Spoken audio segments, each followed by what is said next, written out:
அன்பான இனி உறவுகளுக்கு வணக்கங்க. சிறுவடிக்கு ஆசையில் நம்ம முத்து கார் ஓட்டிகிட்டு போயிட்டுருக்குறாங்க. போகிற வழியில் பார்த்தீங்கன்னா பெரிய ஆஃபீஸர் கமிஷனர் அவங்க வண்டி பஞ்சராக போயிடுது. வேலை பார்த்துட்ருக்காங்க. என்னையா இப்படி பண்ணி வச்சுருக்கீங்க சார், கோச்சிக்காதீங்க சார், மன்னிச்சுக்கோங்க சார், இதோ வேலை பார்த்துறோம் அப்படின்னு பார்த்துட்டு இருக்கல முத்து வராங்க. பார்த்துட்டு சார் வணக்கம் சார் அப்படிங்கிறாங்க. ஏ முத்து, நீ தானே டிவிலலாம் செல்லுலாம் ஃபேமஸ் ஆனியே, எல்லாத்துக்கும் உதவி பண்ணுறேன்னு, சூப்பர்யா, உன்னை நான் பார்க்கணும்னு நினச்சேன் அப்படிங்கிறாங்க. தேங்க்யூ சார், உங்களை பற்றி எங்களுக்கு நல்லா தெரியும்ல சார் அப்படின்னு வாழ்த்து சொல்லிக்கிறாங்க ரெண்டு பேரும். அதுக்கப்புறம் என்ன சார் நிற்கிறீங்க அப்படின்னு முத்து கேட்க, இல்லைப்பா இந்த மாதிரி வண்டி இப்படி ஆயிடுச்சு அப்படிங்கிறாங்க. சார் என்ன சார், நம்ம வண்டி இருக்குல்ல, நீங்கள் ஏன் பயப்படுறீங்க, வாங்க ஏறி உட்காருங்க அப்படிங்கிறாங்க. என்னப்பா வேலை பார்த்துட்டு வீட்டுக்கு கொண்டாந்துரு அப்படின்னு சொல்லிட்டு முத்து வண்டியில் ஏறி போகிறாங்க. கார் எடுத்துகிட்டு போயிட்டே இருக்காங்க. எப்படி சார் இந்த திருடங்களுக்கு மத்தியெல்லாம் நீங்கள் குப்பை கொட்டுறீங்க அப்படின்னு முத்து கேட்க, என்னப்பா அப்படின்னு கேட்க, இல்லை சார் இப்படி தானே சொல்லுவாங்க, அந்த மாதிரி நான் சொல்லிவிட்டேன். இந்த நாட்டில் எல்லா முக்கால்வாசி பேர் பயங்கரமான போர்ச்சரி பண்ணுறவங்களாம் இருக்காங்களே, அதனால் எப்படி சார் நீங்கள் சமாளிக்கிறீங்க, என்னப்பா பண்ணுறது, அதில் வேற காவல்துறை தூங்குகிறதான்னு கேட்டுறாங்க, எல்லாம் எங்களை பற்றி கழுவி கழுவி ஊற்றுறாங்க, நாங்கள் இல்லைன்னா நாடு தாங்குமாப்பா, நீயே சொல்லுப்பா. அது என்னமோ கரெக்டு சார், போலீஸ் இல்லைன்னா நாட்டில் யாருமே நல்லா வாழ முடியாது, அது எனக்கு நல்லா தெரியும் அப்படிங்கிறாங்க. போயிட்டே இருக்காங்களா, போயிட்டு இருக்கையிலே பார்த்தீங்கன்னா, ஆனாலும் ஒன்று சொல்லணும் சார், என்ன போலீஸ்லேயும் சில பேர் தப்பானவங்களாம் இருக்கத்தான் செய்கிறாங்க, அது போலீஸில் துறையில் மட்டும் இல்லை எல்லாத்துலேயும் தான் இருக்காங்க அப்படின்னு பேசிகிட்டே போகிறாங்களா. பேசிகிட்டே போகையில் பார்த்தீங்கன்னா கரெக்டாக இங்கே செக்கிங் நடந்துகிட்ருக்கு. வந்துட்டாங்களா அப்படியே பார்க்குறாரு. இங்கே அருண் தான் நிற்கிறாங்க. மவனை மாட்டினடா அப்படிங்கிற மாதிரி முத்து நினைக்கிறாரு.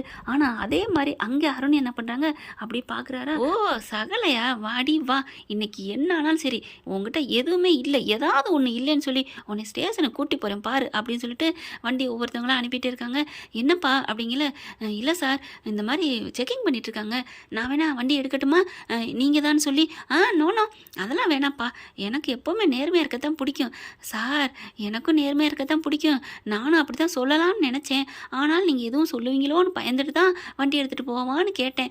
இன்னமும் வண்டியை கொஞ்சம் வேகமாக வேற எடுத்துட்டேன், இப்போ பாருங்கள் கொஞ்சம் 2 வண்டி தள்ளி வேற வந்து நிற்கிறோம், இதுக்கு அந்த ஆள் என்ன சொல்ல போகிறான்னு தெரியல, பார்த்துக்கலாம், இது என்ன அவங்களுக்கு மீறியா நீ போயிட்ட, இதெல்லாம் ஒரு தப்பு இல்லையா, நீ சும்மா இரியா அப்படின்னு அந்த கமிஷனர் சொல்ல, உங்களுக்கு தெரியும் ஆனால் இப்போ பாரு அப்படிங்கல கரெக்டாக கண்ணாடி தட்ட, என்ன சார் அப்படின்னு முத்து கேட்க, நீயா அப்படின்னு தெரியாத மாதிரி பேச, ஐயோ உங்களுக்கு நான் யாருன்னே தெரியாது, என் வண்டி உங்களுக்கு தெரியாது, சரி அப்படிங்கல, அதெல்லாம் உனக்கு பேச்சு இல்லை, எல்லாத்தையும் எடு அப்படிங்கல, ஒன்றுனா எடுத்து கொடுக்குறாங்க, அது இருக்குது இது இருக்குது எல்லாமே, என்ன இன்சூரன்ஸு காணும் அப்படிங்கிறாங்க. ஐயோ சார் இன்சூரன்ஸுக்கு இப்போ தான் கிளைம் பண்ணியிருக்கோம், நாளைக்கு வந்துடும், நாளைக்கு வரங்காட்டில் இன்றைக்கி ஏன் வண்டி எடுத்துகிட்டு வந்தேன், என்ன சார் இது நேற்று கொடுத்தோம், நேற்றும் அங்கே தான் இருந்துச்சு, அப்போ 2 நாளைக்கு வண்டி எடுக்கலாம், என் பொழப்பு என்ன சார் ஆகும், நான் ஃபைனான்ஸ் கட்டணும்ல டெய்லி போயிட்டு அப்படின்னு சொல்ல, அது எங்களுக்கு தேவையில்லை, நீ பாட்டுக்கு இன்சூரன்ஸ் எடுக்காமல் ஏதாவது பண்ணிட்டுனா யார் பொறுப்பேற்றுறது அப்படின்னு சொல்ல, சார் அதெல்லாம் இல்லை சார், சரி அதை விடு, இப்போ நாங்கள் செக்கிங் பண்ணிகிட்ருக்கோம், நீ என்ன வண்டியில் ஏற்றிட்டு வந்த, வேகமாக வண்டியை வண்டி எடுத்துகிட்டு போனால் என்ன அர்த்தம், சார் நான் எங்கே சார் போனேன், இங்கே தான் சார் நிற்கிறேன் அப்படிங்கிறாங்க. அதெல்லாம் முடியாதியா, நீ கிளம்பு, நீ உன்ட்ட ஒன்றுமே இல்லைன்னு சொல்லிட்டு உன்னை உள்ளார வைக்கிறேன். சார் நான் என்ன சார் பண்ணேன், அதான் எல்லாம் கொடுத்துட்டேனே, இன்சூரன்ஸ் இல்லையே சார், இன்சூரன்ஸ் தான் நான் அப்ளை பண்ண காப்பி இருக்குது சார், இந்த காப்பியெல்லாம் வச்சுட்டு ஒன்றும் பண்ண முடியாதியா, நம்ம என்ன இந்த காப்பியா குடிக்கிறதுக்கு அப்படின்னு சொல்லி டருன்னு கிழிக்கிறாங்க. சார் அப்படின்னு முத்து கேட்க, நான் கிழிச்சு போட்டேன் அவ்வளோதான், இப்போ என்ன பண்ணுவேன், உங்ககிட்ட ஒன்றுமே இல்லைன்னு நான் கைது பண்ணி கொட்டு போகிறேன், ஒன்றும் பண்ண முடியாது, என்கிட்ட நீ சவால் விடுற, என் பொண்டாட்டி எப்போ பாரு உன்னையே தூக்கி வச்சுட்டு ஆடுறா, நான் விடுவேனா, நான் யார், என்னை யாராவது சீண்டுனா அவங்கள நான் சும்மா வாழ விட மாட்டேன் அப்படின்னு சொல்லிக்கிட்டு இருக்கையிலே முத்து என்ன பண்ணுறாரு, சிரிக்கிறாரு. என்ன சிரிக்கிறான் அப்படிங்கல, நீ வாழ விடாமல் இருக்கட்டும் தம்பி, நீ வாழ்றியா என்ன அப்படிங்கிறத கொஞ்சம் பின்னாடி பாருப்பா அப்படின்னு சொல்ல, பின்னாடி பார்க்குறதா அப்படிங்கல, சார் நடந்ததெல்லாம் பார்த்தீங்கள, பார்த்தையா யார் யாவன் உன் மேலே இவ்வளோ வம்மத்தை கற்கிறான், எல்லாம் இருக்குன்னு தெரிஞ்சு கிழிச்சு போடுறான், அதுக்கப்புறம் என்னென்னமோ பேசுகிறான், இல்லை சார் நீங்கள் இப்போ என்ன பண்ண போகிறீங்க, நீ பேசாமல் அமைதியாக இரு அப்படின்னு கண்ணாடி கதவை இறக்குறாரு. யார் நீ யார், முத்துக்கு பெரிய கொம்பா, நீ எவனா இருந்தாலும் கண்ணாடி இறக்கியா அப்படின்னு சொல்ல கண்ணாடி இறக்குறாரு. அப்படியே இறங்க அப்படியே அருணோட கை அப்படியே நெத்திக்கு போகுது. சார் குட் மார்னிங் சார் அப்படின்னு சொல்லிட்டு, இது குட் மார்னிங் இல்லைப்பா குட் ஆஃப்டர்நூன் அப்படிங்கிறாங்க. சார் குட் ஆஃப்டர்நூன் சார் அப்படிங்கிறாங்க. என்னையா நடக்குதுங்க சார் ஒன்றும் இல்லை சார், இது நீங்கள் வந்த வண்டியா, நீங்கள் வந்துன்னு சொல்லக்கூடாதா, நான் அனுப்பியிருப்பேனே, ஏன் நான் வந்த வண்டினா ஏன் அனுப்பணும், அப்போ தப்பான வண்டியா, என்னை மன்னிச்சு நீ அனுப்புறியா, சார் அப்படிலாம் இல்லை சார், இது ரைட்டான வண்டி தான் அப்படின்னு சொல்லிட்டு கூலக்கு கும்பிடு போட முத்து சகல நீங்கள் நல்லபடியாக தான் வந்தீங்க, நீங்கள் போங்க அப்படின்னு சொல்ல, நீ கிழிச்சு போட்டிய அந்த பத்திரத்துக்கு என்ன சொல்ல போகிற? சார் சார் சார் தெரியாமல் பண்ணிட்டேன் சார், என்னை மன்னிச்சிருங்க சார். முத்து சொல்லுங்க முத்து. நான் என்னப்பா பண்ண முடியும்? என்னை வாழ விடாமல் பண்ணுறதே உன் வேலைன்னு சொல்லிட்டேன். அப்படிப்பட்ட உங்ககிட்ட போய் நான் என்னப்பா பண்ண முடியும் அப்படின்னு சொல்ல, நீ அடுத்த ஆளை வாழ விடாமல் பண்ணுவியா? நீ மாதிரி இருக்கிறதுனால தான்யா நிறைய பேர் நல்லதே பண்ணாலும் போலீஸ் மேலே தப்பாக நினைக்கிறாங்க, உன்ன மாதிரி இருக்கிறவங்கனால அப்படின்னு சொல்லி திட்டுறாங்க.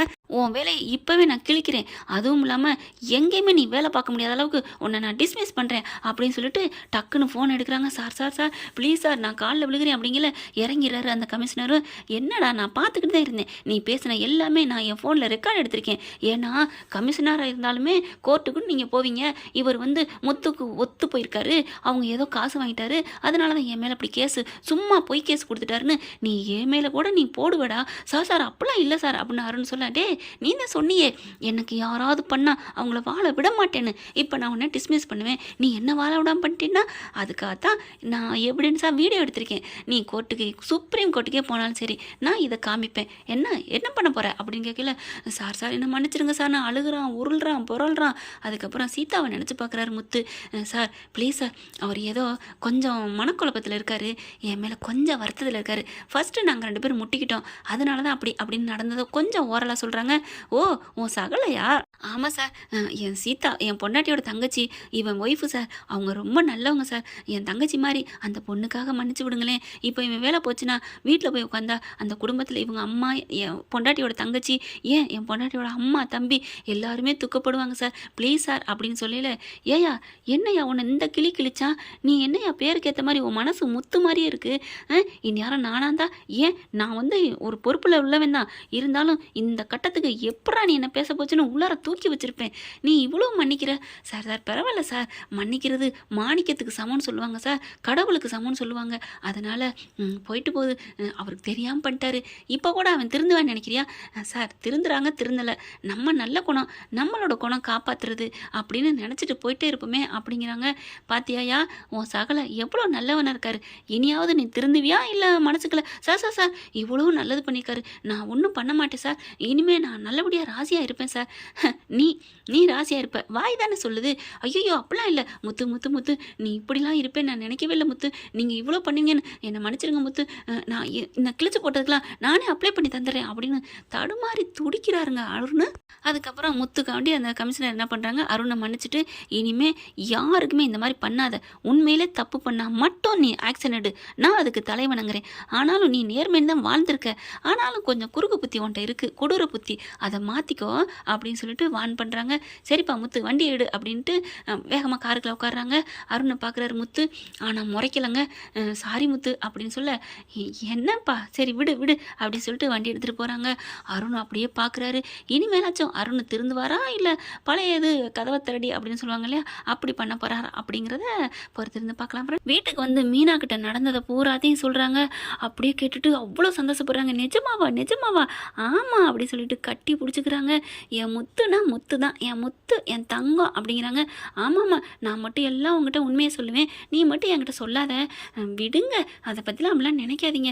ஐயோ என் தங்கச்சி இனிமேல் சந்தோஷமாக இருப்பா, அவர் திருந்திட்டாரா? திருந்தின மாதிரி தான் தெரியுது, திருந்தினா நல்லது, ஆனாலும் உங்கள் மனசு தங்கங்க வயிறுங்க என் முத்துங்க அப்படின்னு சொல்லி முத்தம் கொடுக்குறாங்க. சே என் நேரம் பார்த்தாலும் இதே கன்றாவி அப்படின்னு விஜயா போகுது, அது கிடக்குது விடு அப்படிங்கிற மாதிரி முத்து பார்க்குறாரு. அப்புறம் நான் திருந்தின மாதிரி தான் தெரியுது, ஆனால் மீனா நீ சொன்ன இதே தான் அந்த கமிஷனரும் சொன்னார். என்ன சொன்னார்? முத்து தங்கம் வயிறுன்னு தான். பொய் சொல்லாதீங்க. என்ன மீனா அதை தான் சொன்னார், ஆனால் அதை சொல்லியிருப்பாரு, ஆனால் நான் செஞ்சதை செஞ்சிருப்பாரா? நீ என்ன செஞ்ச? அடப்பாவி இப்போ நான் என்னடா செஞ்சேன் அப்படிங்கிற முத்தம் கொடுத்த, அதை தான் கேட்டேன். ஏய் என்ன மீனா அவர் எப்படி முத்தம் கொடுப்பாரு அப்படின்னு முத்து சொல்ல, என் தங்கம் என் வயிறம் அப்படின்னு சொல்லிட்டு 2 பேரும் மாறி மாறி முத்தம் கொடுத்துக்கிறாங்க. இந்த வீடியோ உங்களுக்கு பிடிச்சிருந்தா தயவு செய்து லைக் பண்ணுங்க. இன்னும் அப்டேட்ஸ்க்காக சேனலை சப்ஸ்கிரைப் பண்ண மறக்காதீங்க. நம்ம கிட்ட இருக்க எல்லா சேனல்ஸோட லேட்டஸ்ட் வீடியோ அப்டேட்ஸ்க்காக மேல ரைட் சைடுல காட்டுற லிங்கை கிளிக் பண்ணி வாட்ஸ்அப் குரூப்ல ஜாயின் பண்ணுங்க. உங்களிடம் விடைபெறுவது நான் உங்கள் மெஹர்.